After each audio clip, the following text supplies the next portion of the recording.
오늘 우리에게 주시는 하나님의 말씀은 느헤미야 4장 1절에서 5절, 16절에서 18절과 20절에서 23절까지의 말씀입니다.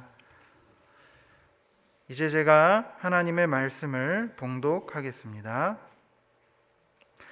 산발랏이 우리가 성을 건축한다 함을 듣고 크게 분노하여 유다 사람들을 비웃으며 자기 형제들과 사마리아 군대 앞에서 일러 말하되 이 미약한 유다 사람들이 하는 일이 무엇인가?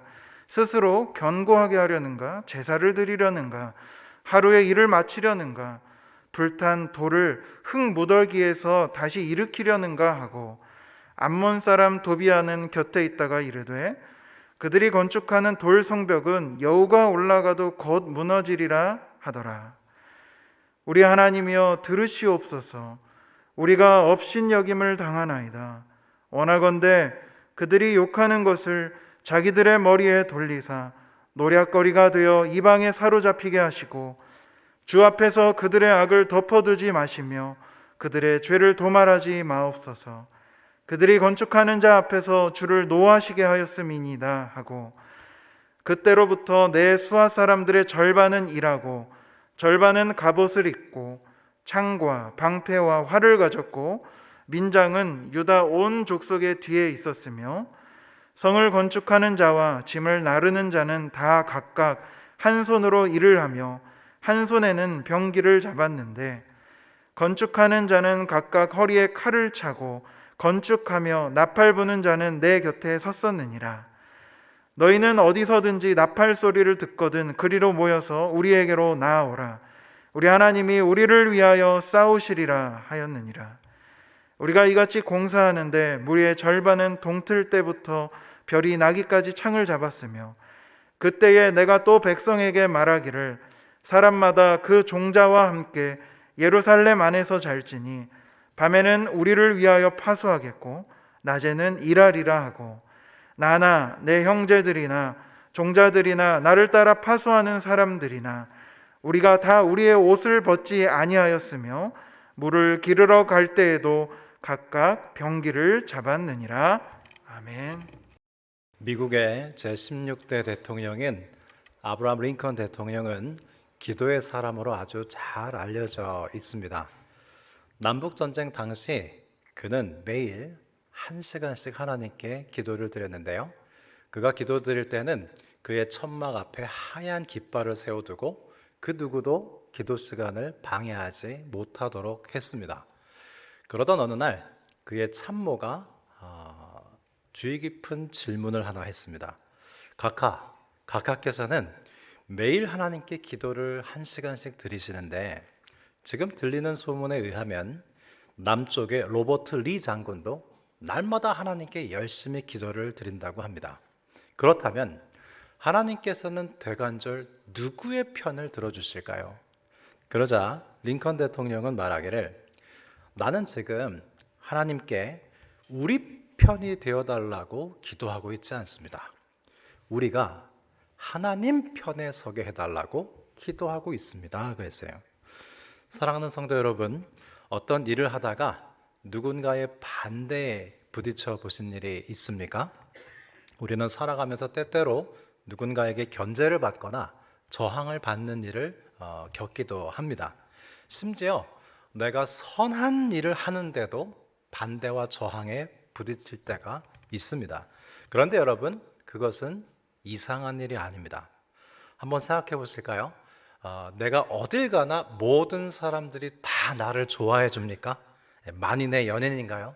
아마 그럴 수는 없을 겁니다. 누군가 나를 좋아하는 사람이 있다면 누군가 나를 그다지 좋아하지 않는 사람도 얼마든지 있을 수 있죠. 어떻게 모든 사람이 다 나를 좋아하겠습니까? 그러면 한번 우리 입장에서 생각해 보실까요? 여러분, 나는 모든 사람을 좋아합니까? 네, 그렇지 않죠. 어떤 사람들은 좋아하고 또 잘 맞지 않는 사람들도 있습니다. 누군가를 좋아하고 싫어하는 데는요, 이유가 있기도 하지만 이유가 없기도 합니다. 우리는 난 저런 사람들이 좋더라, 그리고 별 이유 없이 점수를 주는가 하면 또 특별한 이유 없이 어떤 사람을 그다지 마음에 들어하지 않기도 하죠. 따라서 여러분, 누군가 나의 의견에 동의하지 않거나 반대하는 일은 얼마든지 일어날 수 있는 일입니다. 그래서 우리는 그런 이유 없는 호불호를 극복하고 바른 의사를 결정하기 위해서 토론과 토의 과정을 거치는 것이죠. 그러면 하나님의 뜻이 이루어질 때도 반대가 있을 수 있을까요?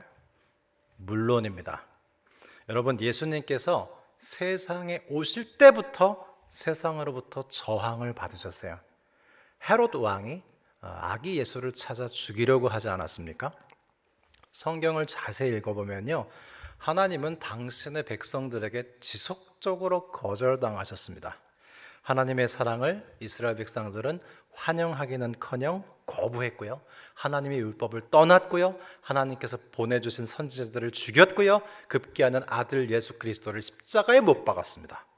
그리고 교회 역사에서도 순교자는 끊임없이 나오고 있습니다. 하나님의 진리가 지속적으로 거부당하고 있습니다.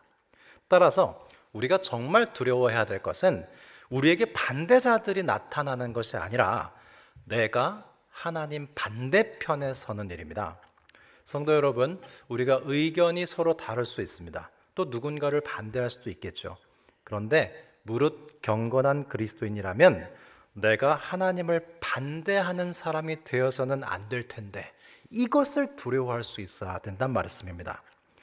우리는 오늘 본문에서 사마리아의 총독 산발랏과 그의 참모 도비아가 느헤미야와 이스라엘 백성들을 대적하는 장면을 보게 됩니다. 여러분, 지금 느헤미야가 왜 예루살렘 성벽을 재건하려고 하고 있죠? 바벨론 포로 생활에서 돌아온 이스라엘 백성들로 하여금 하나님의 율법과 율례를 지키도록 하기 위해서, 하나님께 예배드리도록 하기 위해서, 그리고 하나님 중심의 공동체를 세우도록 하기 위해서입니다. 따라서 이들이 하려는 일은 하나님께 속한 일들입니다. 반면 산발랏은 사마리아의 총독으로 상당한 군사력을 가지고 지금 이 예루살렘 성벽을 재건하는 것을 방해하는 걸 총지휘합니다. 그러면 왜 산발랏은 이처럼 예루살렘 성벽 건축을 방해했을까요? 역사적으로 이스라엘은 성전 중심으로 똘똘 뭉쳤을 때 막강한 영향력을 행사하곤 했습니다. 이제 성벽이 세워지면 이스라엘은 하나님의 언약에 충실한 공동체로 주변에 영향을 미치기 때문에 그 주변 민족들은 그것을 아주 싫어했습니다. 그래서 오늘 본문처럼 이렇게 방해를 하는데요. 예루살렘 성벽은 규모가 어떠했냐면 이 전체 길이가 4km고요. 평균 높이가 17m나 됐습니다. 그런데 오늘 본문 4장 6절에 보면 느헤미야가 성벽 재건을 지휘한 이후 예루살렘 성벽이요, 연결이 됐습니다. 이제 형체를 갖추고요. 이제 높이도 절반쯤 쌓여진 순간이었습니다. 그러자 처음에 저게 되겠나 싶었던 이 산발랏이 그 사실을 확인하고 분노하고 비웃습니다. 분노는 본능적 반응이고요, 비웃음은 심리전이었어요. 7절과 8절에 보면 예루살렘 성이 중수되어 그 허물어진 틈이 메꾸어져 간다 함을 듣고 심히 분노하여 다 함께 꾀하기를 그랬습니다. 느헤미야가 왕의 공식 허가를 받고 왔기 때문에 싸움을 걸면 페르시아의 전쟁을 선포하는 것이 되기 때문에 산발랏은 고도의 심리전을 사용합니다. 4장 2절에 보면 이 미약한 유다 사람들이 하는 일이 무엇인가? 스스로 견고케 하려는가? 이 말은 너희는 너무 약해서 스스로 견고케 할 수 없다, 이런 뜻입니다. 그런데 이 별말 아닌 것 같지만 이 말은 유대인들에게 치명적인 공격이 됐습니다. 왜냐하면 유대인들 자신이 그렇게 생각하고 있었거든요. 10절에 보면 성벽을 건축하는 당시 유대인들이 불렀던 유행가가 등장합니다. 표준 세번역으로 읽어드리겠습니다. 그런데 유다 사람들 사이에서 이런 노래가 퍼지고 있었다. 흙더미는 아직도 산더미 같은데 짊어지고 나를 힘이 다 빠졌으니 우리 힘으로는 이 성벽 다 쌓지 못하리.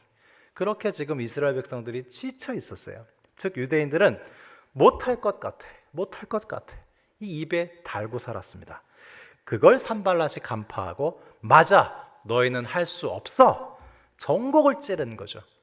여러분, 다이어트를 하는 분들을 낙심시키는 한마디는 뭘까요? 더 찌신 것 같은데요. 헬스 하시더니 튼튼한 돼지가 되셨군요.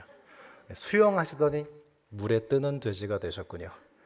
그런데 이런 말이 치명적인 공격이 되는 이유는 나 자신이 동의하고 있기 때문입니다. 이스라엘이 바로 그랬어요. 기도한다고 될까? 기도해도 안 될 것 같아 하고 있는데 산발랏이 기도한다고 되나? 하고 공격합니다.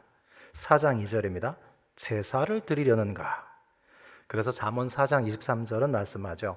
모든 지킬 만한 것 중에 더욱 내 마음을 지키라. 생명의 근원이 이에서 남이니라. 그런데 여러분, 이 느헤미야가 어떤 사람이라고 했습니까? 100% 하나님을 의지하고 100% 최선을 다하는 사람이라고 했죠.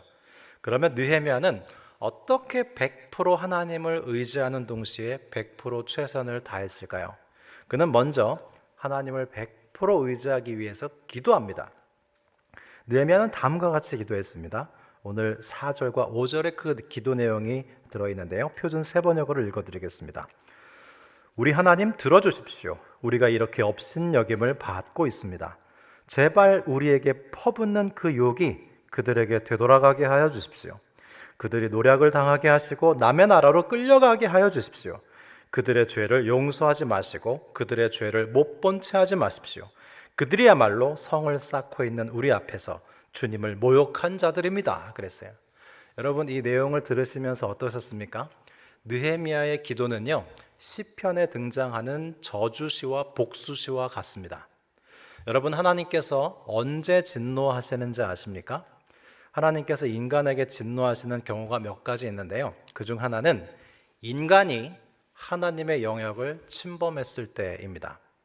인간이 하나님의 영역을 침범했을 때 그때 하나님은 진노하십니다. 그러면 하나님의 영역이라면 어떤 것을 의미할까요? 그중 하나가 심판의 영역이에요. 여러분, 심판은 하나님께서 하시는 것이지 인간이 인간을 심판할 수 없습니다. 그래서 시편에는 저주시와 복수시가 있는 거예요. 하나님께서 시편을 통해 복수시를 주시면서 이렇게 말씀하시는 거죠. 얘들아, 심판은 나한테 맡기고 너희는 복수하는 죄에서 빠져나와 나의 영역을 침범하지 말거라. 복수시와 저주시를 줄 테니까 그 시로 기도하면서 심판권 나한테 넘겨라. 너희는 심판권이 없다. 원수 갚는 것이 내게 있으니 내가 갚으리라. 그 뜻입니다. 그래서 느헤미야는 이스라엘 백성들을 독려하며 한창 예루살렘 성을 완성해 가는데 그 거룩한 작업을 한순간에 좌절시키려는 이 산발랏과 도비아의 무리들에게 복수하고 싶고 심판하고 싶었겠지만 그러나 기도로 심판을 하나님께 맡기고요. 예루살렘 건축을 계속합니다. 복수하고 안갚음하는데 에너지를 낭비하지 않습니다. 여러분, 우리가 직장에서나 교회에서나 어떤 직분을 맡고 공적인 일에 대해서 정말 좋은 의사결정을 하고 싶죠. 그러려면은 대결 구도를 벗어나는 것이 좋습니다. 왜냐하면 나의 주장이 상대방의 반대에 부딪히면요, 대개의 경우 서로 자신의 뜻을 더 강하게 주장하게 되죠. 왜? 반대에 부딪혔으니까. 그럴 때 우리는 일종의 암전 현상을 경험하게 됩니다. 암전 현상이 뭐냐면 안 보이는 게 생겨나게 되는 거예요. 내가 원하는 것 외에 다른 선택의 여지가 안 보입니다. 여러분, 장기나 바둑을 둘 때 왜 훈수 두는 사람에게는 묘수가 다 보이는지 아십니까? 훈수 두는 사람이 더 뛰어나서가 아니에요. 장기 못 두는 사람도 묘수 잘 봐요. 훈수 잘 봅니다. 훈수 두는 사람은요, 승부욕에서 벗어나 있기 때문이에요. 누군가를 이기려는 승부욕에 빠지는 것은 우리의 영성에 그다지 유익하지 않습니다. 왜냐하면 자기 몰입적이 되거든요. 그래서 더 나은 수를 볼 수 없고 하나님의 뜻을 헤아릴 수 있는 영적인 여지를 잃어버립니다. 그런데 승부욕에서 벗어나 있는 사람들은요, 상대방을 이겨야 한다는 욕망으로부터 초월해 있기 때문에 하나님의 뜻이 헤아려지고 더 좋은 방법이 보이는 거예요. 그래서 여러분, 우리가 기도할 때 무슨 일이 생기는 거냐면 하나님께 문제를 맡겨드리면서 자기 몰입에서 자기 초월로 빠져나오게 돼요. 하나님께 맡겼어요.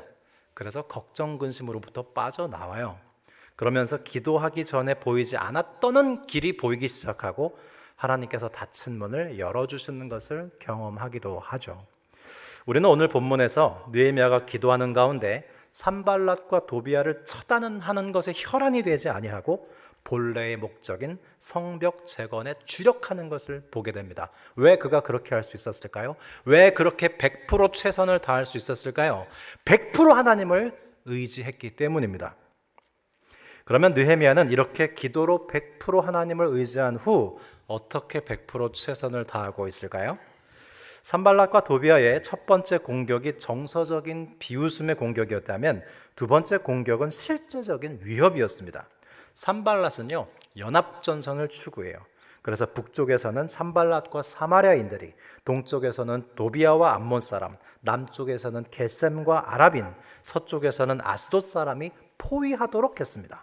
그리고 11절에 위협하기를 그들이 알지 못하고 보지 못하는 사이에 우리가 그들 가운데 달려들어가서 사륙하고 역사를 그치게 하리라. 이 이야기를 10번도 더 했다는 거예요. 이에 대해 느헤미야 역시 실제적으로 대응하는데요. 9절에 보면 느헤미야는 기도하며 파수꾼을 둡니다. 여러분, 느헤미야가 누구라고 그랬죠? 100% 하나님을 의지하고 100% 최선을 다하는 사람이라고 했죠. 그는 기도도 하고 파수꾼도 세웁니다. 기도만 한 게 아니라 기도도 하고 파수꾼도 세워서 방비합니다. 그리고 13절에 보면 낮고 넓은 곳, 적의 시야에 노출되기 쉬운 곳에 중무장한 병력을 배치해요. 즉 가장 약한 곳을 가장 강하게 대비합니다. 특별히 종족을 따라 배치했는데요. 이렇게 가족별로 배치한 이유는 누구나 가족들을 위해서는 목숨 걸고 싸우기 때문이죠. 느헤미야가 정말 탁월한 리더십을 갖고 있습니다. 여러분, 느헤미야 2장에서는 느헤미야가 어떻게 했죠? 자기 집 앞에 성벽을 세우게 했어요. 자기 집 앞이니까 아주 든든하게 잘 세웠겠죠. 오늘 본문에서는 군사들을 세워서 자기 가족들 지키게 해요. 내 가족들 목숨 걸고 지키겠죠. 이게 느헤미야의 리더십입니다. 세 번째로 건축하는 자와 집 나르는 자는 각각 한 손으로는 일을 하고 한 손으로는 병기를 잡게 했습니다. 즉 일과 전투를 분리하지 않고 통합했어요. 일하다가도 전투하고 전투하다가도 일할 수 있게 준비시켰습니다. 흔히 기도하는 사람은 활동을 잘하지 않고 활동을 활발히 하는 사람은 기도를 잘하지 않는 경향이 있는데요. 사실 여러분, 기도하면요 활동하게 돼 있습니다. 그리고 활동을 하다 보면 자기 한계를 알게 되기 때문에 기도하게 돼 있어요. 누가복음 10장에 등장하는 마리아와 마르다 이야기를 잘 아시죠? 마리아는 예수님의 말씀을 경청하느라고 일하지 않고 언니 마르다는 예수님 대접할 음식 만드느라고 예수님 말씀에 경청하지 않죠. 그런데 사실 이 누가복음 10장에 말씀하는 바는 마리아와 마르다는 함께 가야 한다는 것을 말씀하는 겁니다. 예수님의 말씀에 경청하는 동시에 예수님을 위해서 일해야 된다는 거예요. 관상과 활동은 하나입니다. 그래서 마틴 루터가요, 너무나 바빠서 나는 하루에 3시간 기도하지 않을 수 없습니다 그랬어요. 여러분, 이 말을 이해하시는 분들이 있을 거예요. 정말 할 일이 많고요, 그 일을 내가 다 감당할 수 없으면요 기도할 수밖에 없습니다. 많이 기도할 수밖에 없어요. 그리고 기도하다 보면 하나님이 도와주시는 걸 경험하거든요. 그래서 많이 일하는 사람은 많이 기도하게 돼요. 많은 일을 감당하다 보면 기도를 많이 하게 되어 있습니다. 이 두 개가 하나예요. 느헤미야가 지금 그렇게 하고 있습니다. 그는 기도합니다. 동시에 활동합니다. 우리가 지금 코로나 시대를 지나서 포스트 코로나 시대로 접어들고 있는데요.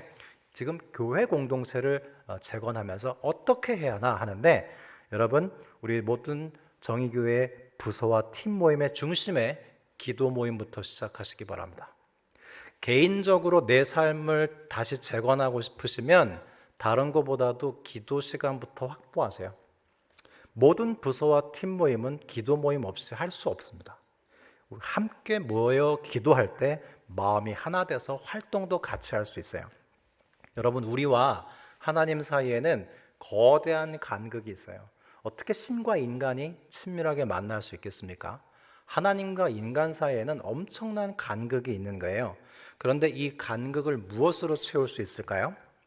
오직 사랑으로만 채울 수 있습니다. 우리가 기도할 때요, 하나님과 나 사이의 간극이 채워져요. 여러분, 기도가 뭐냐면 기도는 하나님을 사랑하는 거예요. 왜 기도하면서 하나님 앞에 오래 앉아 있을 수 있죠? 우리는 사랑하는 사람 앞에 얼마든지 오래 앉아 있을 수 있습니다. 시간을 더 할애하고 싶죠. 사랑하는 사람과의 시간은 너무나 짧게만 느껴지죠. 하나님께 기도하는 시간은 하나님을 사랑하는 시간이에요. 하나님을 사랑할 때 우리와 하나님과의 간극이 사랑으로 메워집니다. 마찬가지로 여러분, 우리도 사람과 사람 사이에 얼마나 의견 차이가 커요. 어떻게 사람과 사람이 그 간극을 좁힐 수 있을까요? 서로 사랑할 때예요. 함께 기도할 때 우리는 의견 차이가 좁혀지고 하나 될 수 있습니다. 토론과 토의도 해야겠지만 함께 기도해야 서로의 간극이 메워지고 사랑으로 하나 될 수 있는 것입니다. 그래서 기도회가 있어야 돼요. 높은 뜻 정의교회의 당회와 재직회와 공동의회와 모든 부서와 팀과 순모임은 기도 시간을 중심에 두시기 바랍니다. 그때 하나님과 서로와의 간극이 사랑으로 메워지고 하나됨으로 코로나 시대에 무너졌던 성전을 재건할 수 있을 것입니다. 그래서 9절에 보면 우리가 우리 하나님께 기도하며 그들로 말미암아 파수꾼을 두어 주야로 방비하는데 그랬어요. 느헤미야 혼자 기도하기도 했지만 함께 기도하는 것도 했습니다. 우리가 우리 하나님께 기도하며 그랬잖아요. 지금 산발랏과 도비아 일당이 동서남북으로 포위하고 위협하는데 이 느헤미야 진영에서도 얼마나 의견이 분분했겠습니까? 그러나 그들은 함께 기도함으로 하나가 돼서 일사불란하게 대처할 수 있었습니다. 더욱 중요한 것은 느헤미야가요, 성벽 재건을 중단하지 않습니다. 여러분, 우리가 살아간다는 건요, 물 위에서 헤엄치는 것과 같아요. 그래서 기쁜 일이 있으면 기쁜 일이 있는 대로 살아가야 합니다. 기쁨에 들떠서 현실을 등한히 해서는 안 되겠죠. 계속 헤엄을 쳐야 합니다. 또한 슬픈 일이 있을 때도요, 여러분, 슬퍼하며 살아갈 수 있어야 돼요. 슬픔에 잠겨버리고 침몰해버려서 완전히 삶을 놓아버리는 것은 하나님이 기뻐하시는 일이 아닙니다. 우리는 어떤 반대에 부딪히거나 저항이 있으면 다 그만 놔버리고 싶고 그만둬버리고 싶은 경향이 있는데요, 기뻐하며 살아갈 수도 있고 슬퍼하며 살아갈 수도 있어야 하는 것이 인생입니다. 사랑하는 성도 여러분, 여러분의 삶에는 어떤 저항이 있습니까? 계속 기도하시고요, 마땅히 할 것을 쉬지 말고 계속 하십시오. 멈추지 않고 하다 보면 이루어지는 때가 올 겁니다. 느헤미야는 반대가 없을 때도 성벽을 건축했고 반대가 있을 때도 성벽 건축을 계속했습니다. 그래서 52일 만에 성벽 건축이 가능했던 것이죠. 멈추지 않았기 때문에. 그런데 여러분, 또 하나 중요한 원인이 있습니다. 어떻게 느헤미야와 이 유다 사람들이 단 52일 만에 이 4km나 되는, 높이 17m나 되는 성벽을 완공했을까에 대한 질문이 많고 답도 많은데요, 역설적이게도요, 산발랏과 도비아의 방해와 저항이 성벽 건축을 돕습니다. 만일 반대와 저항이 없었다면 예루살렘 성벽 공사는 52일 이상이 걸렸을지도 몰라요.